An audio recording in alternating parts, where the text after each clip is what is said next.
there's two sides to military service. A lot of times guys get out of military service and they kind of flounder a little bit because they were in a structure and they were in this structure, they were in this family, and then they get out and it's like, and it's so sad to see sometimes where they go I always see it one of two ways. There's maybe a couple more, but I see the major two. One, that they go and they almost kind of are lost. And then there's the other side that, like yourself, where you apply the principles that you had in the military and the resilience, the grit, the hardiness, and then it just catapults you because of the principle base. So what is the difference between a person coming out and utilizing that as opposed to it becoming their nemesis? JP, who I kind of assume you know, Paul Mitchell Hair Care. Probably more people would know him as the Patron guy. In '98, I had a conversation with him. And by the way, he had the coolest car ever, or I should say the coolest stereo inside his car. He opened up, I spent about 3 weeks with him on some stuff we were working on. And he opened up, one time he opened up the car doors and opened it up, and beautiful, like gorgeous music. The Marachi band, I thought the band was literally inside. But there was one of the conversations that really stuck out with me with that. And I asked him, I go, hey, how do you run so many different businesses?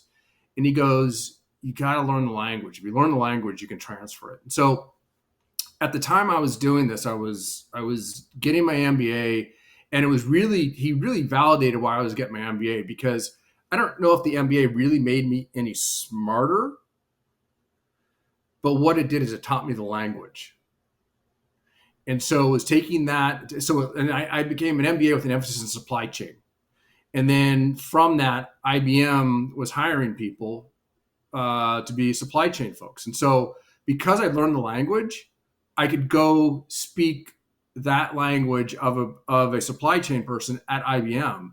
So once I spoke the language, then I could apply all the lessons that I've learned from being in the military, from McRaven or Harwood or others. So it was the transition of being able to actually put myself in. So someone like IBM said, oh, you speak our language, we can talk to you.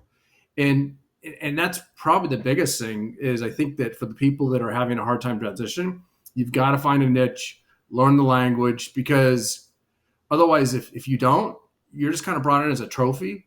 Like, oh, I have this Navy SEAL. And then you're kind of like, now what? And so I actually see that as an issue. And I'm actually starting something with San Diego State, which has a hospitality program, very early stage, which is a program to help special operations men and women transition to the hospitality space. And so they go through a program, the folks, the spec ops go through a program called the Honor Foundation.